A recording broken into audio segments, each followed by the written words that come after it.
Hello video bloggers from mainly sunny but about to be more than stormy, it would seem, Colburn in Scotland. Metaphors. Oh, I don't know, I think the whole of life is a metaphor. I really do. I think that when we actually sit down and look at it and see that what we are actually doing every day is telling a story, whether we choose to tell our own stories or whether we actually buy into and bleed forth on others, which becomes a habit, which then defines your life, is another thing entirely.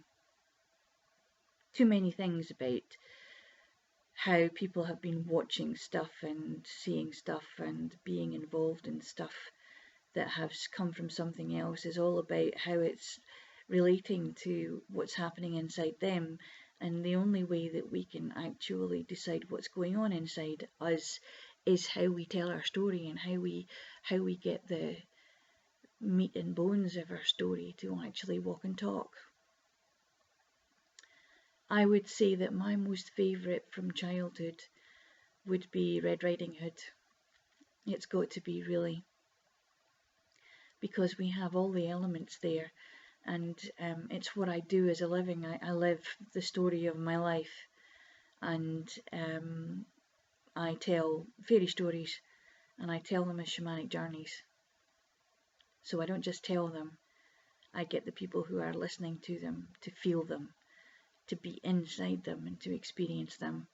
And that is their own lesson. I don't tell them what's going to happen.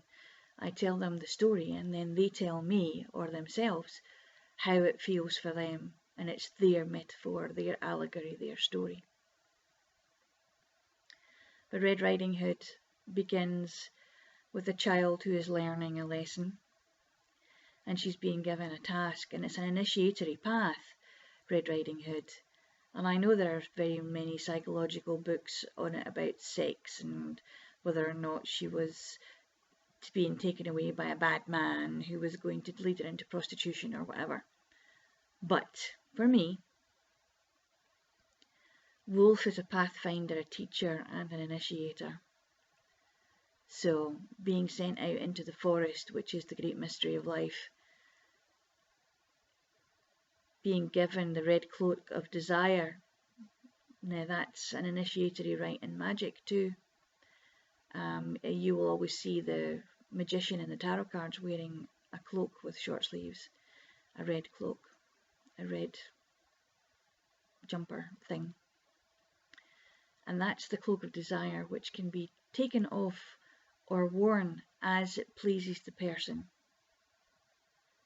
So Red Riding Hood's journey through the forest starts off with her being lost, then continues with her understanding that there are different ways through the forest and that there are choices that she takes, but ultimately her one goal is to get to Grandma's house.